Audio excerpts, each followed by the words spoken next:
From Tel Aviv tonight, a stark message from the Israeli military.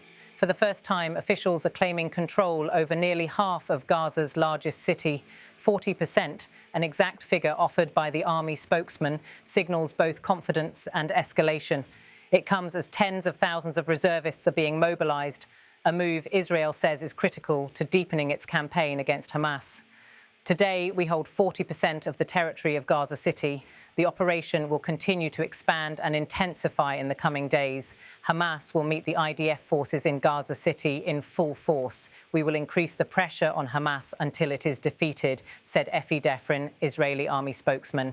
His words carry the weight of a military machine that has now entered what commanders describe as the most difficult phase of the war, house-to-house combat in a densely packed urban battlefield.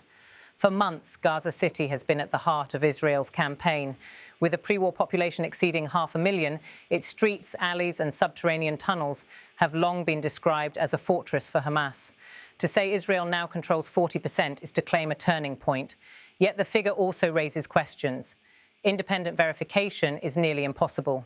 Communications inside Gaza are limited, and the fog of war leaves residents with little more than rumours, sporadic images, and the distant echoes of explosions.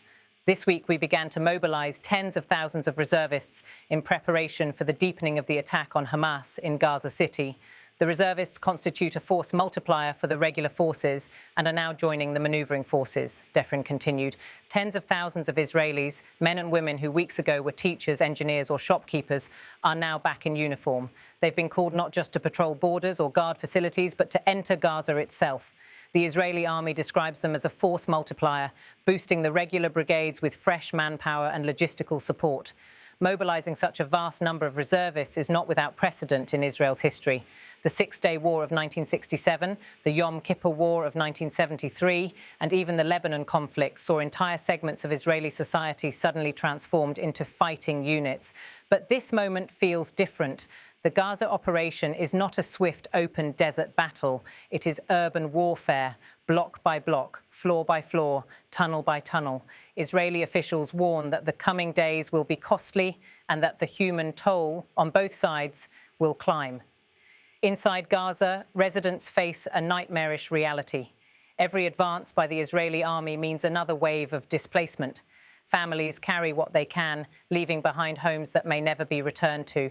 The humanitarian cost is staggering. Shortages of food, water, medicine, and safe shelter. For Israelis, the mobilization is equally personal. Families see their sons and daughters, fathers and mothers pulled into a campaign with no clear end date.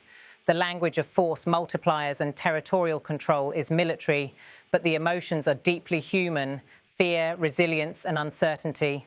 The international community is watching closely. In Washington, officials reiterate Israel's right to defend itself, but urge restraint in urban combat. European capitals issue statements of concern, highlighting the humanitarian crisis. The United Nations again calls for humanitarian corridors, though such pleas have rarely altered the battlefield reality. In Arab states, condemnation grows sharper. Regional leaders warn that Israel's deepening incursion into Gaza City risks igniting wider unrest. The fear is that every airstrike and every ground operation not only weakens Hamas, but also hardens anti-Israeli sentiment across the region. Analysts are already drawing parallels to previous sieges. From Fallujah in Iraq to Aleppo in Syria, the logic is the same. Urban centres become both symbols and strongholds. Controlling 40% may sound decisive, but in practice, it means navigating a deadly maze of streets where every building can be a trap. The figure 40% therefore becomes less a measure of triumph and more a measure of the challenge still ahead. 60% remains contested. Effie Defrin's words underscore Israel's determination: expand, intensify, defeat Hamas. Yet every such declaration is shadowed by the realities in Gaza: families uprooted, infrastructure destroyed, and the enduring question of what will follow. If 40% has been taken, how long until the rest falls? And when it does, what kind of Gaza will remain? Today, we hold 40% of the territory of Gaza City. The operation will continue to expand and intensify in the coming days. Hamas will meet the IDF forces in Gaza City in full force. We will increase the pressure on Hamas until it is defeated. This week, we began to mobilize tens of thousands of reservists in preparation for the deepening of the attack on Hamas in Gaza City. The reservists constitute a force multiplier for the regular forces and are now joining the maneuvering forces.